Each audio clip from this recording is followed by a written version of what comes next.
So we are here in 2025, and we just completed a design and development phase with Design Arc. John and Jerry will talk a little bit about the outputs of that. But again, this is informational, so we're going to kind of go through it to make sure that we cover all of the information. But if you have questions, feel free to let us know. All right. So our needs, so again, this is from the needs assessment back in 2018, 2019, and we have reconfirmed this kind of every time we go through the plans and the floor layout. So classrooms, we completed that again last year. Actually, we were probably breaking ground about a year ago as we speak. So gathering space, narthex, we'll talk about that. That is a major part of this phase. Fellowship hall is a major part of the phase. With safety, we did do some safety stuff with the classroom as far as, we have rooms and doors, so that's part of it. And then with some of our office space, we have some safety items in there as well. Efficiency, so one of the big ticket items for phase one was HVAC. That was kind of where we found most of our savings. There is more HVAC work planned in phase two to kind of emulate what's in phase one. And we are actually having talks, I know Jeff is here somewhere, about maybe potentially taking out the boiler from downstairs, which would give us a lot of space back. Office meeting space, we talked about the offices, and then parking. Again, we have the new parking over there. We're going to talk a little bit about parking kind of on the north side, but all of our parking is really going to wait until after phase two because we want to make sure we get the building done and then figure out how to get the parking aligned with that. Okay, so as we go through the plans, overall, not much has changed from a structure or a floor layout, but what I can tell you is we have done a lot of detailed work. Design Arc was here poking around. They did a lot of due diligence on their side. I think I have it in there. We kind of peeled back the onion, so we understand the impacts and the trade-offs of some of the decisions that we made. We have some plans as far as engineering plans, mechanical plans, civil plans. We even did ground sampling as part of that to know kind of what kind of soil we are going to do our addition on. So believe it or not, our church is on good soil. Solid ground, thank you. It sounded better in my head earlier. Okay, so with that, I'll hand it over to John, and he'll take us through some of the initial plans. You keep the pointer. Okay. Mark's calling it a campus, and so we can talk about a couple of campus things. You going to go to that, Mark? Or? The parking on the north side, if Mark will put the laser pointer up there, on Southview Drive, the city is doing what they're calling a trails sidewalk, and so we are going to relocate a driveway to the north because we're going to lose everything on the west anyway once construction starts. And so as part of the city, they allowed us to have a new entrance to the north, which would come through the grass off Southview.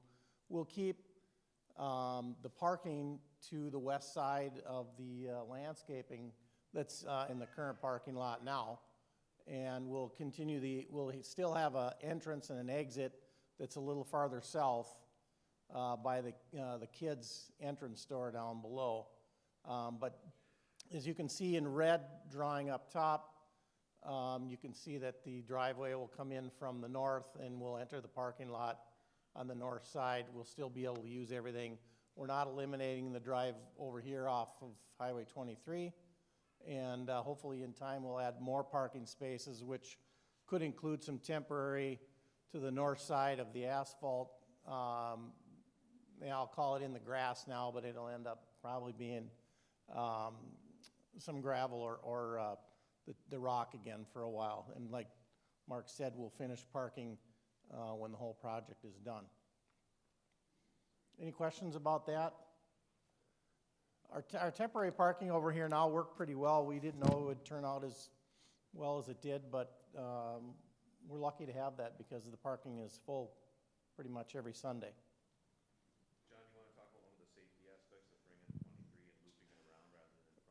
Oh, sure.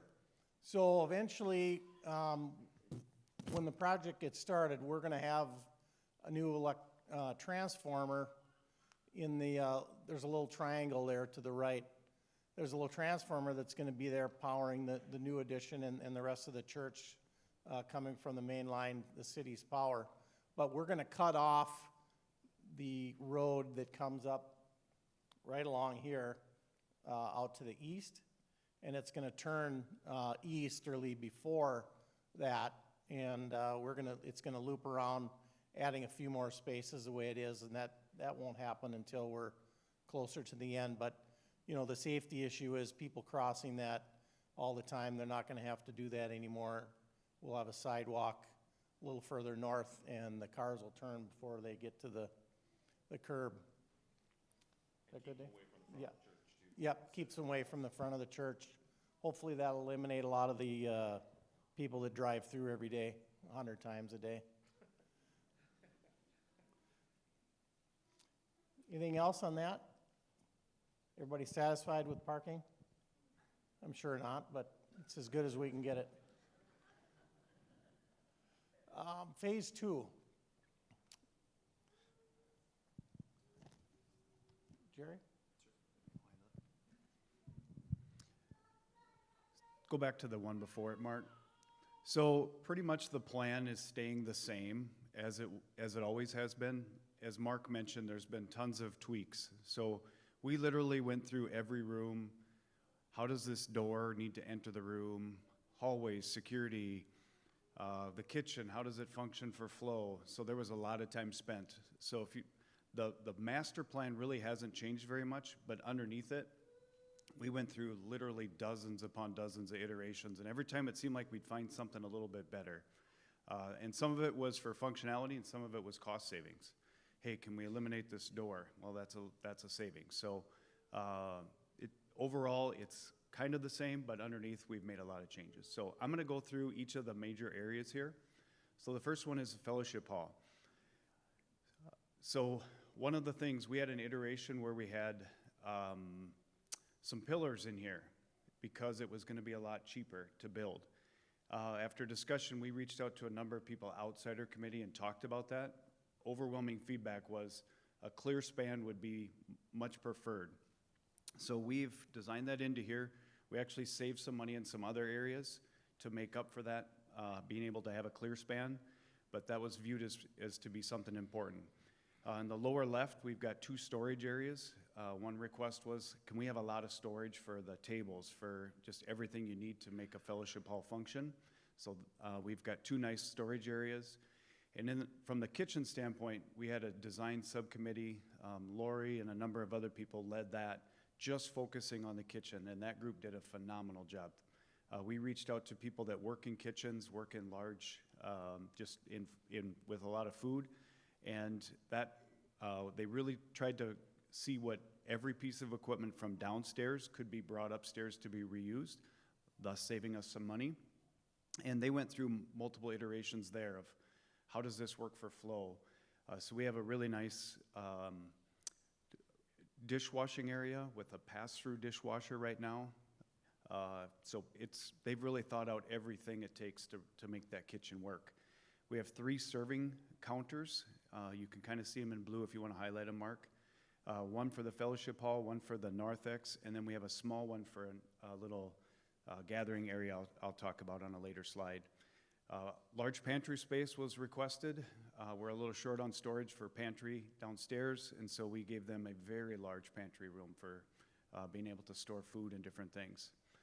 Probably one of the topics that took the most time was coffee. Coffee. It's a very important aspect of fellowship. So we've got, I think, a very well-designed coffee area that can be able to serve all of those serving areas. So if you want to move to the next slide. Oh, nope, go back one. I've got one more thing. One issue we ran into, a big one actually, is fire suppression. By adding this square footage, we reached a threshold that put us in a different category. And so we were faced with having to upgrade fire suppression basically in this entire area. A workaround we came to is if we were to basically cordon off the fellowship hall. And we did that by having a firewall on the right side where Mark's pointing, and along the south side, or the bottom, that is gonna be a firewall. And by making that a firewall, that segregates that square footage and puts us back underneath the threshold. So we don't have to upgrade fire suppression in the rest of the building. That literally was somewhere between a $200,000 and $500,000 expenditure if we had to do that. So one of the things we lose in the original renderings on the fellowship hall on the right side, we had a lot of glass, which would have looked really cool. Right now, there's gonna be very little glass there. We've got 3 sets of doors that can remain open, which gives you a little bit of this equivalency, but if they were shut, there's not gonna be a whole lot of glass because that's a firewall. So it's a trade-off we made, but it literally saved us hundreds of thousands of dollars. So it'll function just fine, and as we've looked at some other large churches, we actually see that feature in a lot of churches, like Central Church in Sioux Falls. You come in through the narthex, and then you go through a set of doors that has no glass and go into another area. Now I understand why they have that. So that's one thing we did that saved a lot of dollars. Want to move to the next one? It's office area. So we're proposing 10 offices. The office area is going to be a secure area, so you'd be able to badge to get in. So we're providing a level of security for office personnel. We've got a reception area, a workroom. The boardroom is going to be set up such that it could be secure, but it also could be in the evening unlocked from the public side, but keep our offices secure. And we actually have a fire nook feature that I'll show you in the next one too. That fireplace is going to be both sides. So the boardroom will be kind of a really pretty nice, pretty cool place. And then at the bottom is the flex office is going to currently be just an extra meeting room, but that's designed for expansion. So if we end up growing and needing more staff, we feel we could put 2, 3, or even 4 part-time people in that space, give them all more of a cubicle if they're part-time, and be able to accommodate additional staff in the future. And if we even keep growing, we actually even have the opportunity to expand the office area to the east to add more offices. So we've set this up for future expansion as well. You can go to the next, Drew. So now we're going to transition to the narthex area. So everything's designed straight out these doors. Past the gathering area is going to be a covered drop-off. And if you come in, everything's designed that you would look straight down this room right to the cross. So as we come in, we all come to the cross. The north side is going to have a lot of glass. So the north-facing walls is going to be pretty open design with glass there. We're going to have some seating right down the center for some little gathering conversation areas. Center of the narthex. I mentioned that fire nook. That'll be on your left next to reception. There's also going to be a coat room right up there, so you can take your coat off as you enter in the building. We've designed in a mother's room for if young mothers need to nurse. There's a family restroom that's all going to be new, plus new restrooms. Close to where they are today, they're just going to be completely remodeled. For reference, that stairway right to the right is the existing stairway that's right out here. So that stays the same, but everything from that corner to the left and up is going to be new space. If you transition to the left, that's kind of a split screen. If you can imagine, the narthex is coming in to the gathering space there. The stairs will be to the right. So originally, in the original plan, the stairs were actually in the narthex area.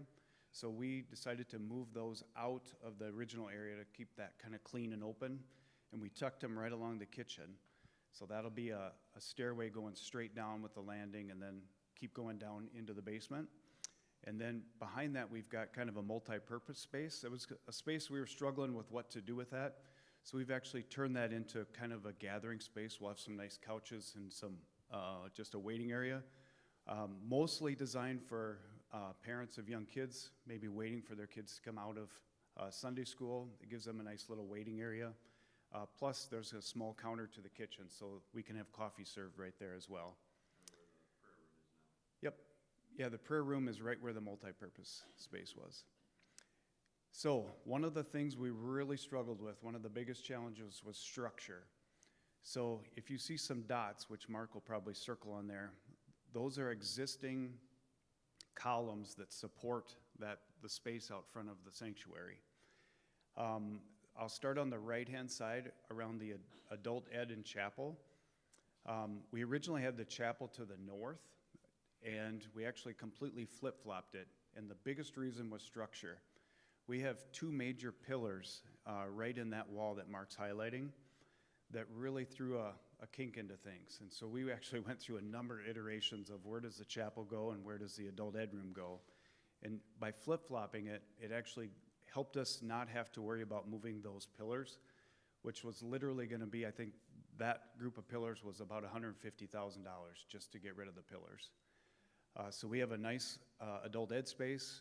We have an exiting hallway there that's nice and big, which the city really likes when you have good exiting. And the other advantage of flipping the chapel to the bottom end was our plan is to move the sound booth back into the area where the storage is, right back there. And that sound booth then would be able to serve both the chapel and the sanctuary, be able to get to both. But it also, if we take that sound booth out, we actually gain some chairs back. So we get a little bit more seating here in the sanctuary. So in the end, that ended up being an advantage to do that.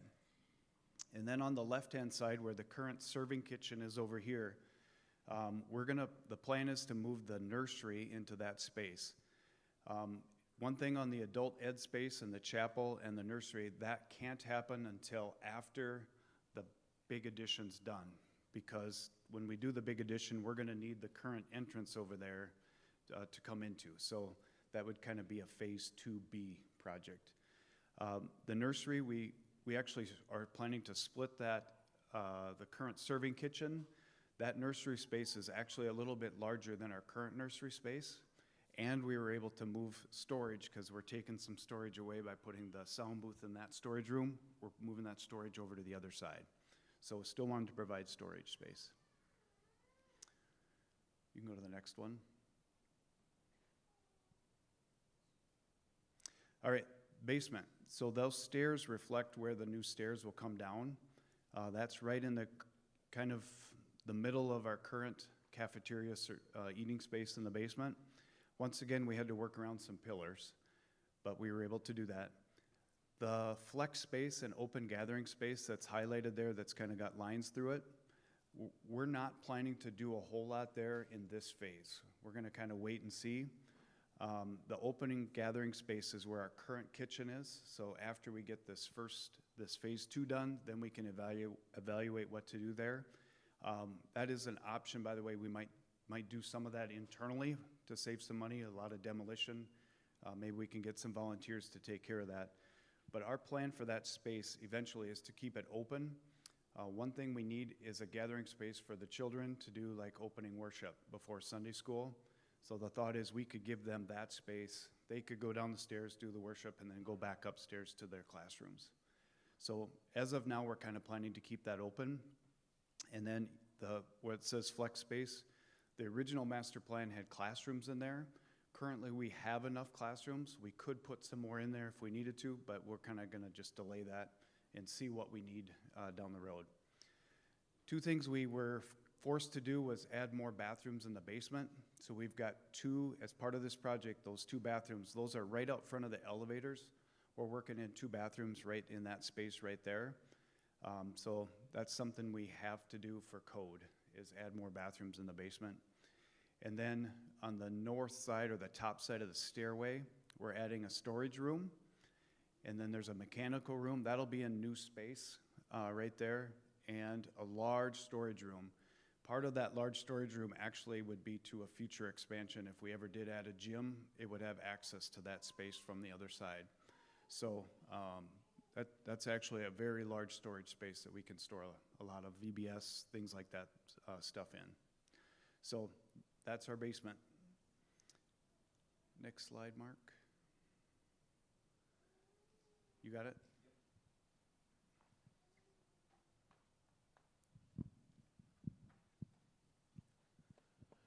All right, so again, not to cover every meeting that we had, but these are some of, keep skipping ahead.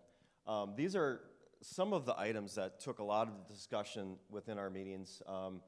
Again, we worked around, as Jerry mentioned, existing pillars in that existing entry in adult ed and office areas. And like we said, we took them out of the fellowship hall, so I think that was a good trade-off.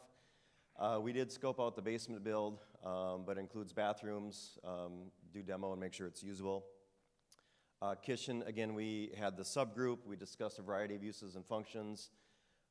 Simplified stairs, Jerry talked about how we moved the stairs out of the narthex and tucked it back behind the kitchen. So the transformer, so initially we talked about some different locations for the transformer to move it, because it's right in the middle of our new narthex. But if we just, and I think we showed that it was kind of in the middle of our parking lot, but by keeping it on the same line, because our line comes in from the corner up here on the northeast side, I think our savings was approximately $100,000 to plop it into a parking space in the parking lot, and we'll landscape around it. But that was kind of a no-brainer as well, to not pay that expense just to move the transformer. And as Jerry talked, we had dozens upon dozens of iterations, moving, tweaking for efficiency and flow. And we feel really good about the plans as we talked to a few, pulled in other input. We feel like we really have a good base of the floor plan.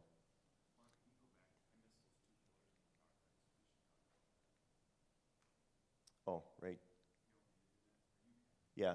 So right here, these two pillars, narthex, so basically they are on either side of the office area back there. Right now, again, Jerry talked about, I think he talked about just about these, but to remove all of these columns was a pretty hefty expense. And there's a couple more down there. So we decided to keep that one in there in the multipurpose, and we'll kind of design around that one. These are gonna be hidden in the walls. The two that are left are kind of right in the middle of the narthex, where the office area is. And we talked, again, at length in the building committee around just what to do with those. And we felt, given the expense to remove those versus keeping those into play, we felt it was cost beneficial to just leave them in there, and we'll design around them.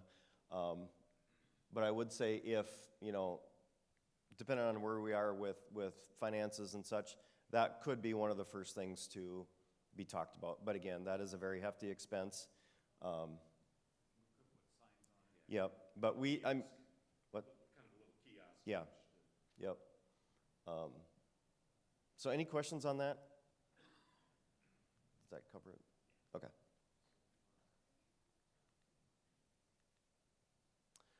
All right. So renderings, and these are on the boards out in the narthex as well. So that's the view of the north entry from kind of like right outside the kitchen. I think from a design perspective, we really wanted to try to keep some of the themes from the sanctuary build. So you got the maple wood and the white stone, you got the fire nook, and then just that natural light coming in through the north side.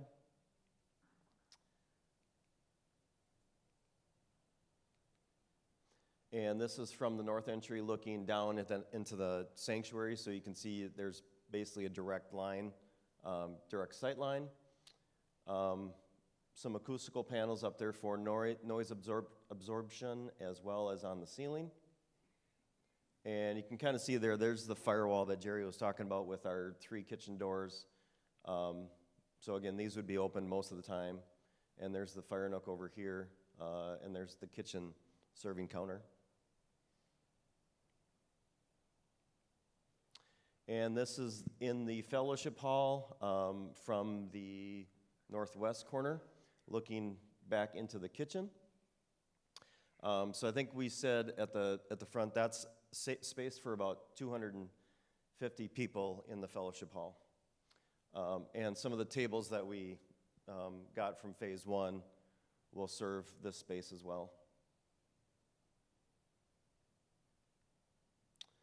And this is the other view from the kitchen view into the fellowship. So again, natural light coming there.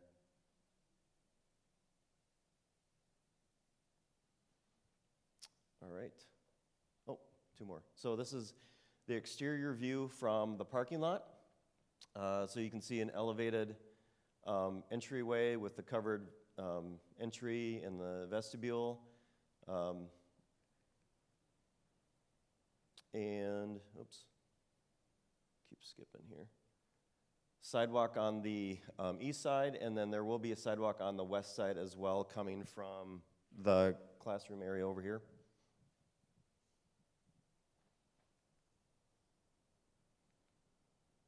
And that's another exterior view of the whole building.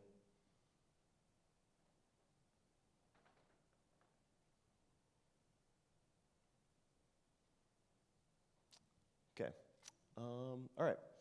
Let's talk costs. So I wanted to kind of show the YHR version on here as well as the Design Art Group. But as we kind of went through this, it was really hard to compare apples to apples. Oh, keep skipping.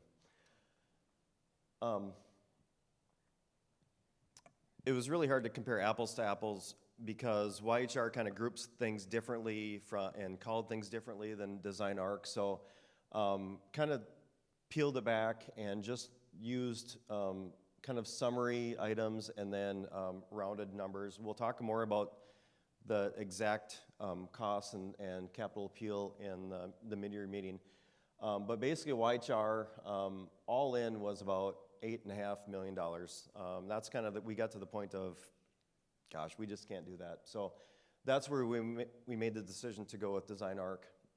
So after all of our work, Design Arc came back with a construction estimate of $4.7 million. And so with contingency and some FF&E, so furnishings and fixtures, we're thinking our total cost for phase 2 is about $5.1 million. So what does that mean?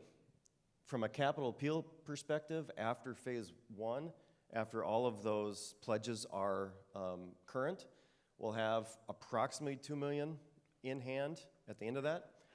So the remaining difference is about $3 million to raise for all of phase 2. So that is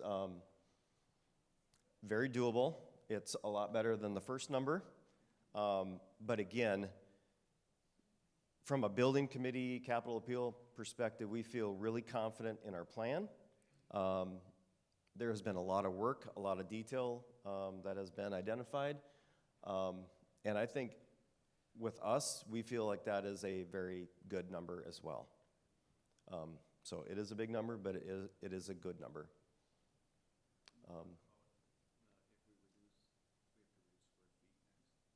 Yes. So we did talk through, okay, that's the number. Where else can we potentially start cutting cost if we need to? And through some conversations internally and with the architect, it really comes down to a square footage decision at this point. And so that would be probably the next area we would look at, maybe peeling back the fellowship hall, maybe some office space. But again, we don't really want to have to do that because we think the plan is good. It's been, years in the making. So questions on capital appeal? Well, we're looking at growth. I mean, we started with 60 people, and now we've got almost 1,200. We're continuing to grow. So I wouldn't want us to limit what you put on the board. Yeah, great comment, Bill. All right, let's continue on. I'll have John talk about kind of our capital appeal timing as it relates to construction. There's a big timing thing with construction, and it goes in cycles. Certain times of the year are more expensive than others. And originally, I think we thought we'd do a capital appeal for the limited months, the initial part, and then we would, collect money over a course of a year. But timing-wise, we had to speed things up a little bit. What we'd like to do is bid in the early to late winter for contractors that are looking for work starting in the spring. They usually have sharper pencils then, they want work, they're looking for work, and there's more competition for the work, as opposed to us if we waited a whole year from now and we, bid, say, in the late summer of '26, for a '27 project. Again, we're looking at time value of money, costs go up over the course of a year, and then for bidding in a fall start project is usually more money. It always costs more money to build over the winter than it does in the summer. So we're hoping to get enough of the project finalized that we can bid this thing around Christmas time. Now again, there's a lot that's contingent upon money, but the best value for us to save money is to do it sooner rather than later.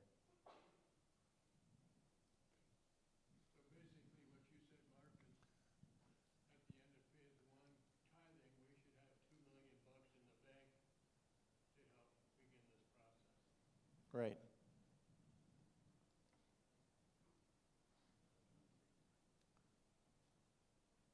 Money's always the big thing. Where's the value for everybody? Over time, we've looked at all the groups, whether it's an older group of the church, the younger group of the kids, the middle-aged folks.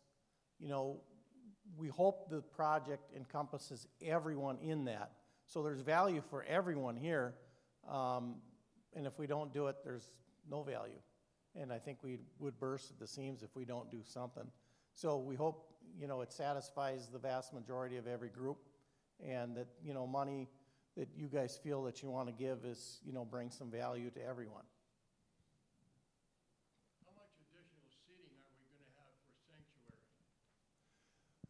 Well, really just where the sound booth is, Bill. Not much more than what we have now. And, that's come up too, is what happens if we grow, significantly more and we need more, to the, add to the sanctuary. And, that's something that we've looked at too for future planning. Fortunately, we have enough space to do what we would need to do there too, but, that's future that's tough to talk about right now. Yeah, maybe I could just add to that. I think maybe the next thing that we would probably do in terms of sanctuary seating is buy 40 or 50 more chairs and put another 4 rows back there, right? That gives us, another 40 to 50 chairs. Right now we're worshiping about 450 to 550, somewhere in there a Sunday, something like that, 500 a Sunday. 80% capacity is kind of what everybody says. Once you go over 80% capacity, it gets uncomfortable. Well, we're not there, but it does start to feel a little uncomfortable, and especially Christmas and Easter's, right? It gets really, really, really crampy in here, which is why we added 4 services for Easter. And we can add things like that in the meantime and see where God takes it. But we do have enough space if we need to do something, but that would be a different plan. And I think we'll live into what we've got and keep making do. But one of the things that the streaming, we got the streaming thing done, which is awesome. And we're going to continue. There's going to be some upgrade with the audio as well soon at some point here. But the streaming thing also gives us the ability, you might see in the adult ed room right there and down in the youth room, we have TVs that work. When we turn it on, there's a panel on the wall. You can go sanctuary camera, boing, and it's immediately live streamed. We're going to get that for the kitchen as well, because I know the folks that are working, funerals would love to be able to see that going on. Give it in the nursery or the nursing room, so that you can immediately, right away, it's bang. There's maybe a little bit of latency of between them, but if we have overflow, for big funerals or whatever, we've got places where people can sit. So we've got some contingencies for growth for the sanctuary, but we'll see. And as always, it's easier just to, it's hard on volunteers and stuff, but we can always add services instead of add square footage for sanctuary spaces. So adding a third service on a Sunday morning, that's probably more practical in the near future than adding square footage to our sanctuary. So. Which is also doable, you talked about Christmas and Easter. I don't know that of any church that's not crowded at Christmas and Easter. And basically, our biggest issue right now is people leave church and leave right away because it's just you know, it's just not a great spot for having conversations and talking because it's a thoroughfare, and it's not conducive to kind of like having conversations and growing together and praying together. But with a long hallway going out and coffee right to the left, I think that kind of encourages that. But also, we'd love to do things like parent classes, theology classes on Sunday morning, and having more space to do some of those extra things that would be really fun to teach and do. The overall space, not only for fellowship and those conversations, but for learning and growing is increased.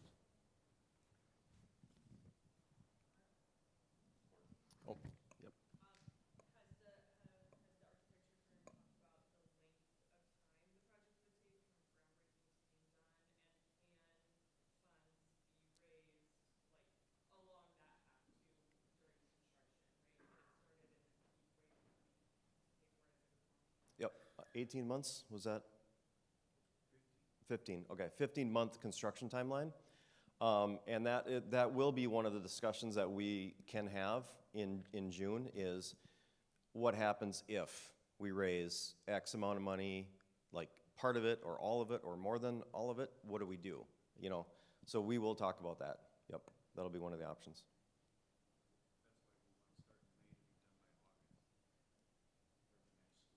Oh, great. Yep. Yeah, Jerry was saying that's why we wanted to start in May and. Yep. Yep. Limit the impact on the school year. Okay. Oops.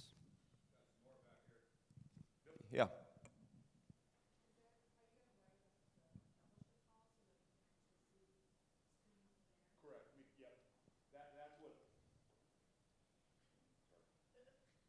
Streaming update that we did it, sized it, it was expensive, and we were really running out of our streaming. If it went down, the old service, we couldn't do another one on that day. Wasn't supported, so we were really in trouble. This new one is not only is it great for just streaming, but it's great for, we made sure that the whole church, we could put things anywhere and have it work. So we could put them in the TVs aren't cheap because they're different than just normal TV, but we have the option to put to really make each space much more usable and overflow. So we really wanted to make sure that we didn't limit ourselves, knowing that there was potentially going to build. So we built that into the streaming. So. Bob?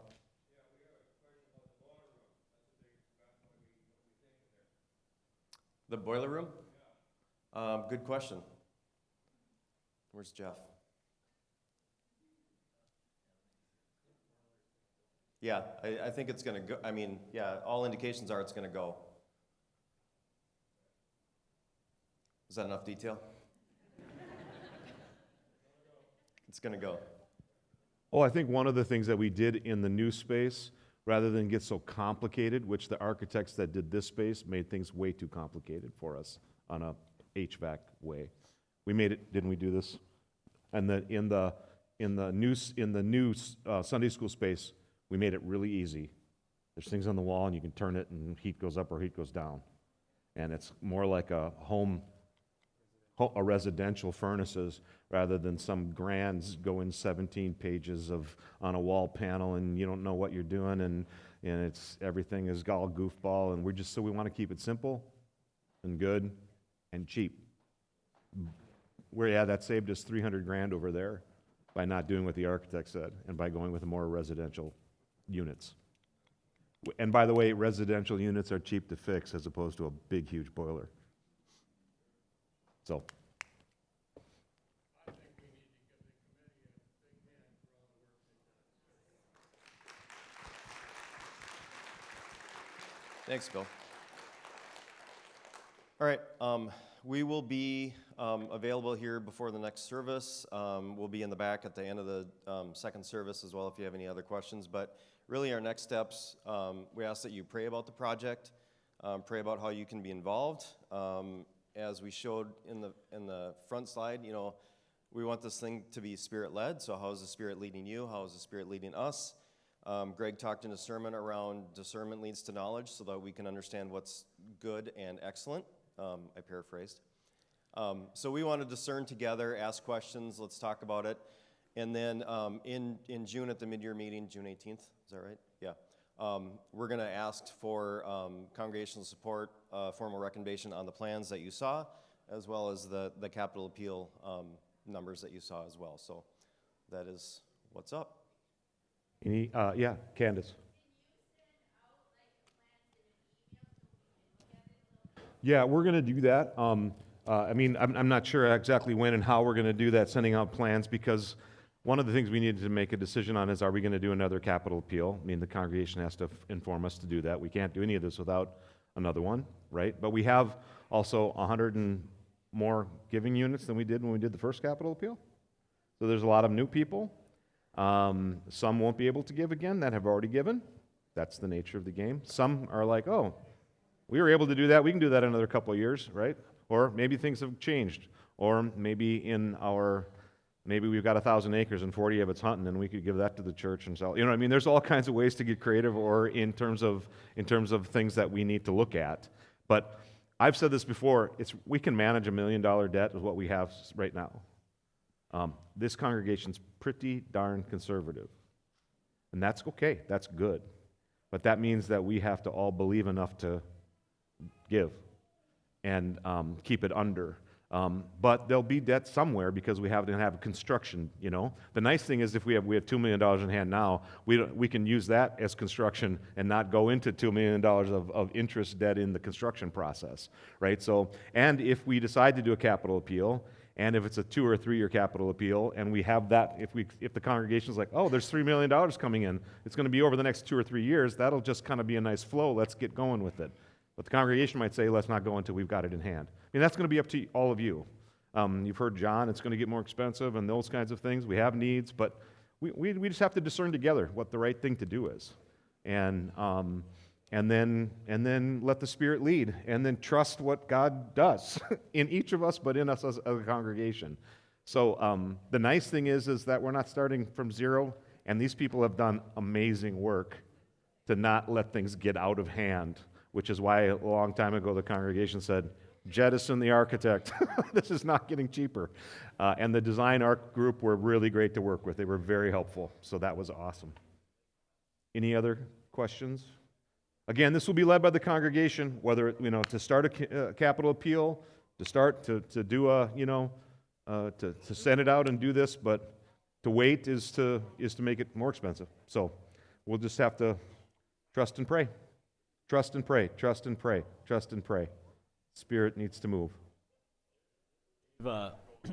Dave preached at Easter that you can do a lot of great things without God, but if you want impossible things done, God's pretty handy in the impossible. So if you're sitting here today and you're like, 3 million, it's impossible. Well, that's not a terrible place to be when you got the Lord. So let's kind of, in some ways, let's do the impossible. I've already got hundreds of thousands of dollars of people that have told me for the next phase. But we need to decide to do that for those funds. So let's pray together, shall we? Lord, we want to be faithful. We want to be good stewards. We want to do that. We don't want to do this for ourselves, but for your kingdom's sake, for spiritual growth in us and in this world. Lord, the world is wacky, and the needs are great, and evil is at work. There is malicious forces, but Lord, you are a light in the darkness, hope and despair, life in the midst of death. You are resurrection, truth. Lord, for that sake, if it be your will, show us the way. For your name's sake, show us the way. For salvation, for you are holding off your return, not because you're dilly-dallying, but because in your patience you long for more to know who you are and come to salvation in Jesus Christ, your Son. For that sake, Lord, work in us. For no other but your name, your kingdom, your will, your plans, your future. Move, we ask. Be a light unto our feet. And in fact, Would you be a spotlight to show us the way so that we're faithful in all that we do? We ask it in Jesus' name. And all God's people say, let's give all of this committee, there's so many. If you're on the committee, stand up, actually. Lori, Jill, there's so many of you that were on this committee. Michelle Hawkinson, there's Dave, just really Kate, Bob. Thank you so much, everybody. Appreciate it.